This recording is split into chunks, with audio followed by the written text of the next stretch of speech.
All right, so here we go for question 5 for 500 points, and everyone still has their help. For integers m and n, we're going to define m Rn, or m is related to n, to mean the absolute value of m minus n is less than or equal to 1.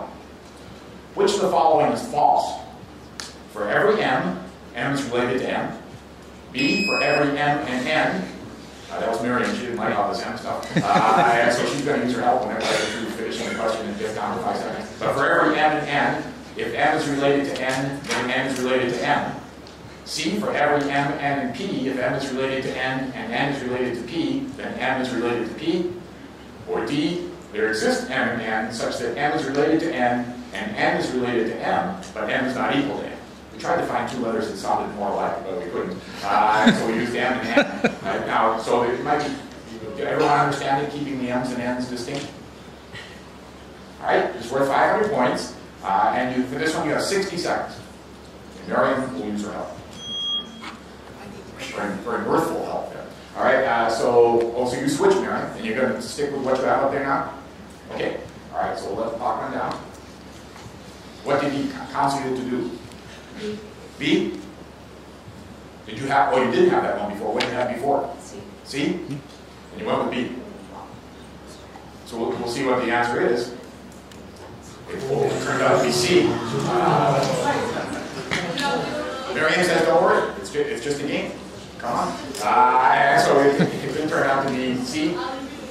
So Whit, you obviously chose C. I did. Right, and so how did you get to C?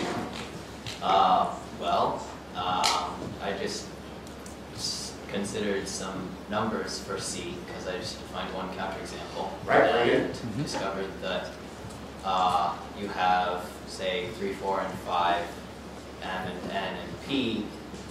3 and 4 are related, 4 and 5 are related, but 3 and 5 are not related. Right, very good. That's exactly right. So that's a good way of figuring it out. And do you recognize, are there names for any of the properties associated with the choices up here? Do you recognize those kind of things at all? Yeah, commutivity and reflexivity. Right. The first one's a reflexive property. The second one, you're switching them around. Sometimes that's called a symmetric property.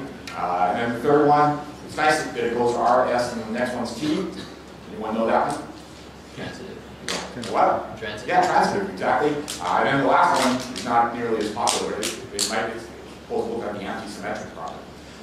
And so that's, your explanation is exactly right, and that's a good way of figuring out. The three of you got that right. So we'll see what the score is now. Young and Mike still tied for first with 1,500. Whit with 1,100.